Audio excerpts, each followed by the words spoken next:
Boker Tov. Today's Daf Yomi is Bava Kamma Daf Ayin Zayin, Bava Kamma 77. We're going to start on the bottom of 76b, 2 lines from the bottom, where the Gemara had said that Reish Lakish had explained how could we have given an explanation according to Rabbi Shimon of our Mishnah when Rabbi Shimon's of the position that a shchita she'eina re'uya is not considered a shchita. So if that's the case, why would Rabbi Shimon say that if you steal the kachim, that you're chayav b'achar yusam, that you're guaranteeing them, that you have to pay 4 or 5 times the amount? But if you steal the kachim and you slaughter it, then it's not a valid shchita because you're slaughtering it outside the temple. So Reish Lakish explained where you slaughtered it, b'shochei b'alei mumin b'chutz. It's where you slaughter it outside the temple when it has a blemish, so you're allowed to. So the Gemara then said, Rabbi Elazar challenged us, and he said, what are you talking about? First, the animal needs to be redeemed before you could slaughter it. And so then, for this reason, the Gemara explains, anything that's ready to be redeemed, we view it as though it's redeemed. And so therefore, since this animal was about to be redeemed, we're viewing it as redeemed. The Tanya, and we say on the bottom of 76b, Rabbi Shimon taught, Para metame tumas open, that a red heifer, a cow, is going to be metame tumas open. This cow, which is a paraduma on top of 77a, it's capable of becoming tamei and making other things as a food item tamei. Now, even though we say that if something that is not able to have benefit from it cannot make a food item tamei, in this case we're saying it can. Why? Because since it had a moment where it could be eaten, so therefore it will be considered food, and so therefore it came under the rubric of considered food, and so therefore it can make other food items tamei. The Amar Reish Lakish, Omar Haya Rabbi Shimon Para Niftes Al Gabe Marachta. Reish Lakish said, where did it have this moment of being kosher? So Reish Lakish explained Rabbi Shimon's other position that the cow could be redeemed while it was on the fire itself if you saw a better cow. And so therefore, that was the shasa kosher of the cow. And even though it wasn't redeemed, nevertheless, we're going to consider it food since it's capable of being redeemed. So in this context, just want to pause and say, the Tosfos here is very long. And the Minchas Elazar brings down in the name of his grandfather, the Bnei Yissaschar, that this Tosfos, because the Daf Ayin Zayin Amud Aleph has only 9 words on it, that these Tosfos the whole page is taken up by the Tosfos, because these Tosfos were written the night before they were going to be executed by people who were persecuting the Jews in Latin Christendom. And so therefore, in this context,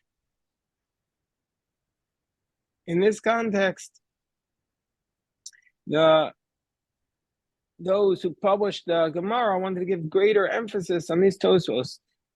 Therefore, they put very few words on the page.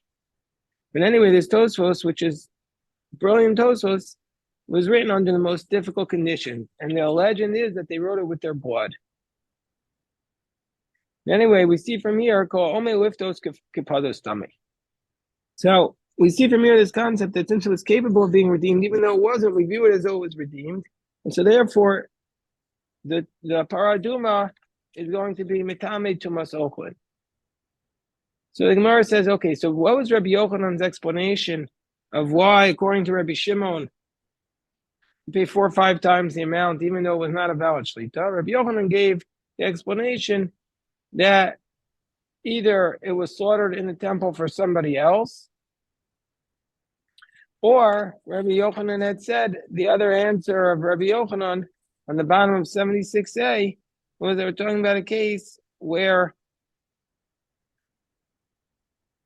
you slaughtered in the temple for that person, but the blood spilled before it could be done. Whereas Rish Lakish says the answer is that you were slaughtering a blemished animal outside the temple. So Bishlam and Rabbi Yochanan will Amar Rabbi Shimon ben Lakish. It makes sense that Rabbi Yochanan does not follow the position of Rish Lakish because Rabbi Yochanan does not want to establish our Mishnah even by Rabbi Yochanan does not want to establish our Mishnah even by Tamimin. El Rish Lakish my time lo Amar Rabbi Yochanan. Meaning to say, Rabbi Yochanan wants to establish our Mishnah is talking about even by non-blemished animals, only by pure animals, not by blemished animals. But what's the reason why Rish Lakish does not want to establish a position like Rabbi Yochanan? So he says, I'll tell you why. Amar Cho Tevachu Mecharo. It says in the pasuk that if you slaughtered or sold the animal, you pay the penalty of 4 or 5 times the amount. So which means it has to be something that's capable to be sold in order for it to be under the rubric of being slaughtered. But wherever it's not capable of being sold, it's not capable of being slaughtered. And these kachim, since when you sell the kachim, it's not a valid sale. Therefore, it's not a valid slaughter, and so therefore, Rabbi Yochanan didn't want to say that we're talking about actual kachim, and therefore about blemish. Rish Lakish didn't want to say we're talking about actual kachim, but blemish kachim. And Rabbi Yochanan and Rish Lakish here have a dispute.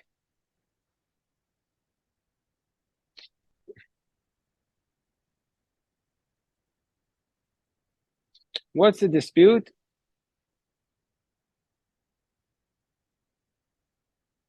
They follow their logic that they say elsewhere. That Rish Lakish says it has to be capable of being sold in order for it to be capable of being slaughtered for that penalty you apply. And Rabbi Yochanan says, no, we could split them. And Deimar, because we learned, Hamokar Treifa, let's say you sell a Treifa. A Treifa is not something that, even if you slaughter, it's not kosher. Well, Dibri Rabbi Shimon, according to the position of Rabbi Shimon, it says that if it's not a valid slaughter, you're not going to be liable for the slaughter. So let's say you sell the Treifa according to Rabbi Shimon. So Rabbi Yochanan is going to say you're still chayav because even though it's not a valid shlita, you're still responsible for the sale.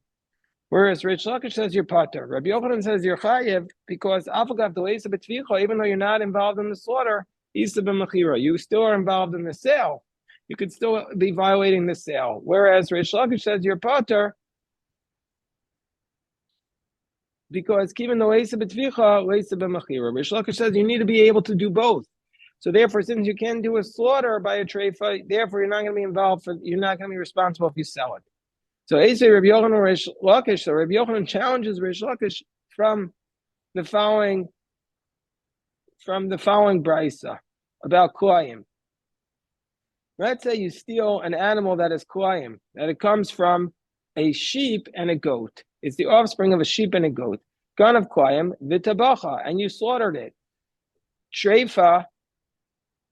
Or you stole an animal that was a treifa and you sold it. Then you're going to have to pay the 4 or 5 times the amount. Don't we want to say that this is the position of Rabbi Shimon? And so we see from here, even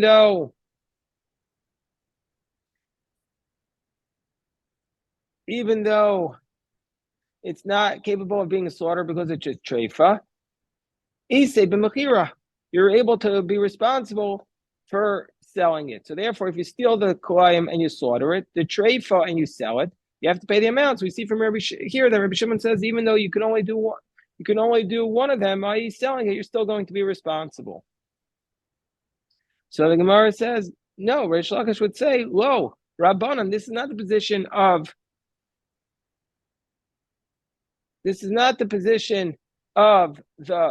Rabbi Shimon. This is the position of the Rabbanan, who say that even though it's not a valid shlita, you're still responsible for the slaughtering.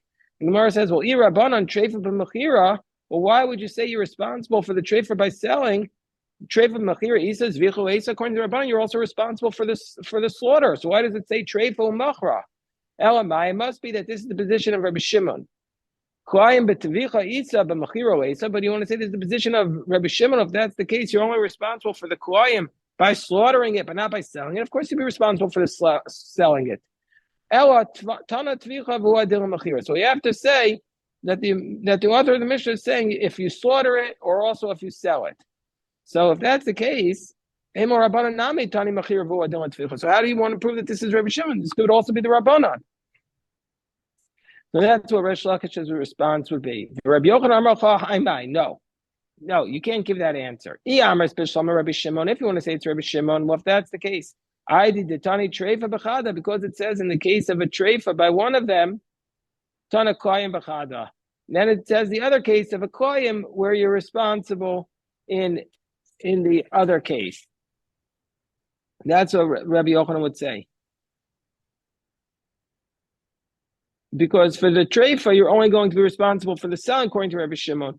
And so therefore, it also mentions the case of koyim, where you're responsible for the slaughter, even though you're responsible for the selling. Eliyamras Rabbanan, but if you're going to say it's the Rabbanan's case, Narvinu v'nes ninu, we should have put them both together. Ganav koyim utreifa utavachon macharon. It should have just listed both cases, because the Rabbanan don't draw a distinction. So therefore, indeed, kasha, it's a question on Reish Lakish. So the Gemara says, well, 1 second, why are you even responsible for stealing a koyim, an offspring of a sheep and a goat, and then selling it, and then slaughtering it? Koyim sexiv. It says in the Torah that if you steal a sheep, v'amarav, zebana, this is teaching us, wherever it says seh, it's telling us you're responsible for a seh, but not for koyim. Not for this mixture. So why here are you responsible for slaughtering koyim if you stole? Why do you have to pay the penalty? So the Gemara says, Shani Yacha Damar Kra. It says in this pasuk, it says Kiyignov Ish Shor Oseh the Rabbo says a koyim, to include this case of this mixed animal. The Gemara says V'chol Rabbo. So anytime it says is that coming to include Vatanya Shor Ochesev? But it says in the Brisa an ox or a sheep. Do you really want to say that anytime it says the word or, it's coming to include koyim?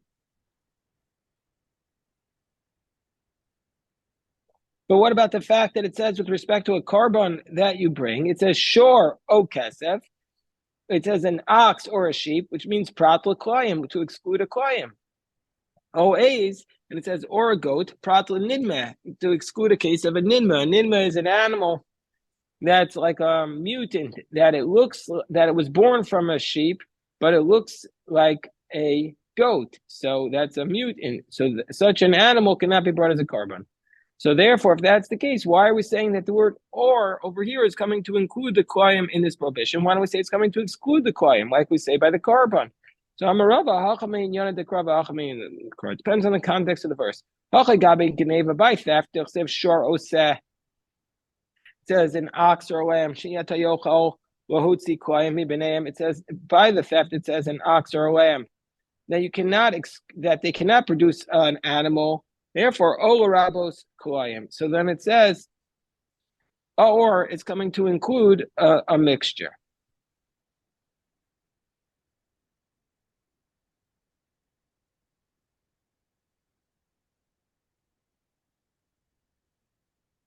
But Gabe Kachim, by Kachim, where it says Kesev ve'ez, it says a sheep and a goat, where you could exclude the koyim, olamayitu. Then the word is coming to exclude. Well, look at the Rashi. Gabe Geneva, by theft, where it says an ox or a lamb. If it had not written Barabos, if it had written the word to include extra, we would not have learned out koyim from it. Because they don't typically make an offspring. Sheni buran shaveh, because they don't have the same gestation period. An ox is 9 months, and the sheep is 5 months. The word or is coming to include. But but not to exclude. Because otherwise, we wouldn't, even without it, we would not have thought that the pasuk was referring to Klayim. The Gemara says, "Vabe kachim nami nemar shor o kasev sheina tayachol oti Klayim ibneim." But also by kachim, it says an ox or a sheep that you cannot exclude the Klayim from amongst them. Unarabi. So if that's the case, why don't we say it's coming to include Klayim also by the korban? Gemara says no. Midaseifalamite, from the fact that the latter cause is coming to exclude the Klayim, Reisha Namulamite. So also the first cause. Adarabba, Midareishal Rabos. No, just the opposite. From the fact that the first cause is coming to include Seifa Namila Rabos. So therefore the concluding clause also should come to include. So the Gemara answers, if you would want to say that it's coming to exclude who the Itzrach Trey Miyute. That's why we need two verses, two ors to exclude. The Afagad, the Mai Klayim, because even though it's excluding the Klayim, it's Mute Nidman. We need to also exclude the case of the mutant animal. But if you're saying it's to include Trey Ribuye Lama, why do we need two words to include? Hasha Klayim Rabile, once we're saying it's including Klayim, Nidma Bibayi. Of course, it's going to include the Nidma. So if that's the case, the Gemara is going to ask the question, if that's the case, whenever it says, the word says, to say that it doesn't include Koyim, what's it coming to include? If you say it's coming to exclude Kachim, it's explicitly written, Shoro Kesef Prat Koyim, an ox or a sheep to exclude Koyim, and Ila Meiser, Tachas Yalf Mikachim, the Meiser we learn out explicitly from the Kachim. And Ilu Bechor, Havar Yalav Mi Meiser. We learn out the Bechor directly from Meiser. So Inami Nidmeh. And if you want to say Nidma, Amr Slow, Dechsiv Ach Bechor Shor, Achiahu Shor Bechoro Shor. So if that's the case, Koy Mibaye. So therefore, when this case of Rava was taught, what was it taught? It was taught with respect to the Peter Chamor, but we're going to learn about that then tomorrow. So this is today's daf. A big shkoyach to everyone. Shkoyach.